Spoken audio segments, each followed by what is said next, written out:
kufika kileleni wakati wa kujamiiana wanandoa. Ndio nini? Ukimsikia mwenzio amekwambia leo hujaniridhisha, inamaanisha hujamfikisha kileleni. Na akikwambia nimeridhika, ina maana umemfikisha kileleni.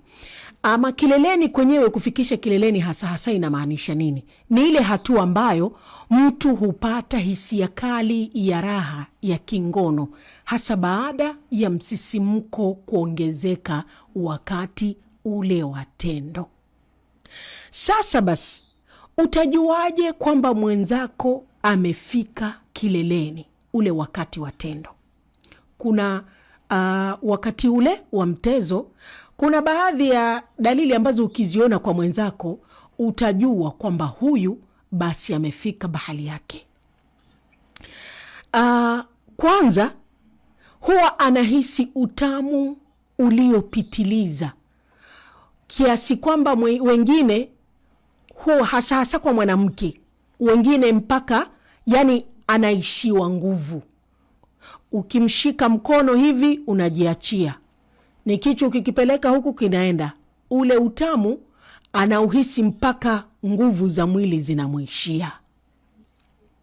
Dalili nyingine, huwa anatoa maji mengi katika sehemu zake za siri, kama vile unaweza dhani kwamba ameenda haja ndogo, lakini sio haja ndogo, ule uhalisia.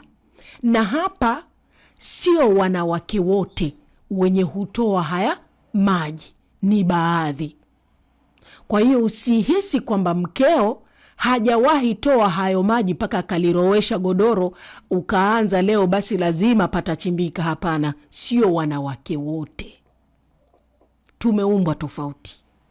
Na hata wanaume pia nanyi umeumbwa tofauti. Kwa hiyo lazima uelewe hapo. Dalili nyingine ya kwamba mkeo amefika kileleni, wengine huwa anatetemeka miguu. Utahisi labda pengine kapagawa, ama wengine hutetemeka mwili mzima. Unaweza dhani pengine kapandwa na marohani, lakini si kwamba amepandwa na marohani, ni majadi ya raha ya lile tendo, kwa sababu umemridhisha. Isitoshe, huwa anapata hisia kali kiasi cha kwamba anakukumbatia na kushika kwa nguvu, kana kwamba yani anakushika kabisa na kukaba, yani anakukaba ile. Unaweza dhani pengine huyu ana nini, ndio anataka kuniua ama nini? Hataki kukuua mwenzio. Ndio raha hiyo. Mambo yamenoga. Mtoto wa watu kapagawa huyo kwa sababu ya raha. Na pia lakini baada hapo akikushika hivyo hakushiki milele, anakuachilia baadaye. So ukishamuona amekuachilia, huyo hata uachana naye, ndo ameridhika hivyo.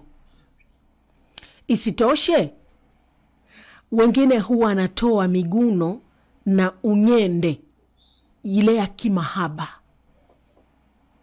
Vile vile wengine hukauka kana kwamba labda pengine kazimia. Sasa kuna wale ambayo huwa wao, kama nilivyosema pale mwanzo, anakuwa anakushikilia kwa nguvu ama mwili unatetemeka. Kuna wengine sasa anakaa kana kwamba kazimia kabisa, kana kwamba kafa. Sio kwamba eti kafia ngomani. Ndiyo hali hiyo. Kumbuka wanawake tuko tofauti. Kwa hiyo sio kwamba hizi dalili ambazo nimezisema zote utaziona kwa mkeo. Hapana. Zinaweza kuwa tofauti. Wengine ndio hao nilivyosema, kutoka maji. Wengine badala ya maji anatoka tu ute mwingi. Kwa hiyo unahisi kwamba huyu basi hapa kafika kileleni. Kwa hiyo wanawake wote sio sawa. Kwa hiyo kama ulikuwa hujui maana halisi ya mtu kufika kileleni, basi leo umejua.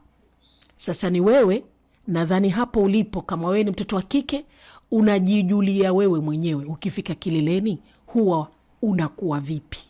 Na wewe mume, unajua mkeo akifika kileleni huwa anakuwa vipi. Ni wale wa kuzimia, ni wale wa kuchachamaa, ama ni wale wa kukukaba, kukushika kana kwamba anakunyonga, kumbe hakunyongi. Ndivyo hali, mambo yamemzidia unga hayo.